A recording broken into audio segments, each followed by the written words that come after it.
আজকে আমরা হাফেজ ইবনুল কাইয়্যুম আল জাওজি রাহমাতুল্লাহি আলাইহি এর একটি বাণী নিয়ে আমরা আলোচনা করব। হাফেজ ইবনুল কাইয়্যুম আল জাওজি রাহমাতুল্লাহি আলাইহি বলেন, তিনটি জিনিস মানুষের শরীরকে অসুস্থ করে দেয়।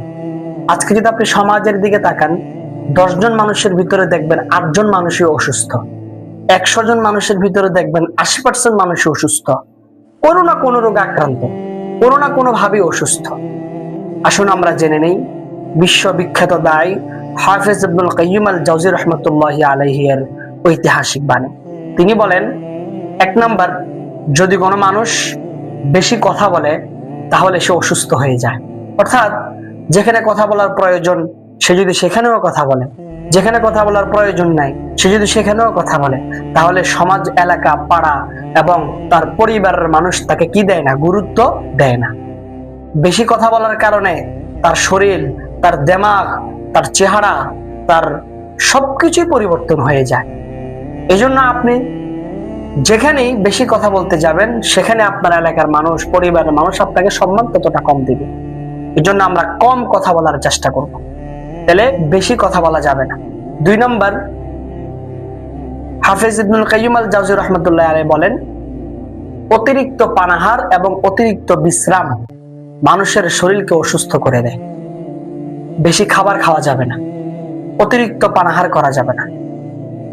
আমাদের সমাজের অনেক মানুষকে দেখবেন যতটুকু খাওয়ার তার সাধ্য আছে তার চেয়ে বেশি খাওয়ার চেষ্টা করে।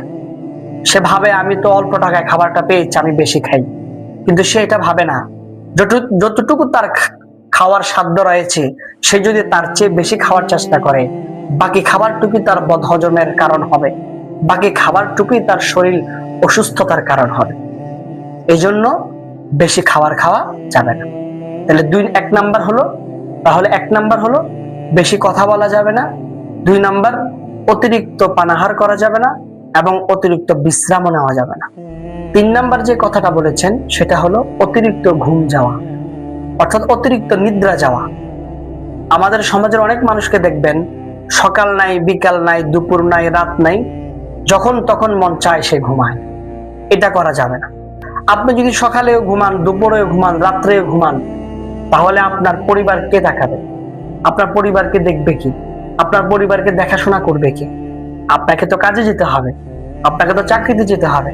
সুতরাং আপনি যদি সারাক্ষণ ঘুমান, এই ঘুমটা আপনার জন্য কল্যাণ বয়ে আনবে না, এই ঘুমটা আপনার জন্য শান্তির কারণ হবে না, এই ঘুমটা আপনার জন্য অশান্তির কারণ হবে। আমি কি আপনাদেরকে বুঝাতে পেরেছি? এই ঘুমটা আপনাদের জন্য অশান্তির কারণ হবে। এই জন্য প্রিয় বন্ধুগণ, এই 3টি কথা থেকে আমরা বেঁচে চলার চেষ্টা করব। 1 নাম্বার হলো বেশি কথা বলা থেকে বেঁচে থাকার চেষ্টা করব। 2 নাম্বার হলো অতিরিক্ত পানাহার এবং অতিরিক্ত বিশ্রাম থেকে আমরা বেঁচে থাকার চেষ্টা করব। 3 নাম্বার হলো অতিরিক্ত খাওয়া দাওয়া থেকে আমরা বেঁচে থাকার চেষ্টা করব। আল্লাহ তাআলা আমাদের সবাইকে সেই তৌফিক দান করুন। আসসালামু আলাইকুম।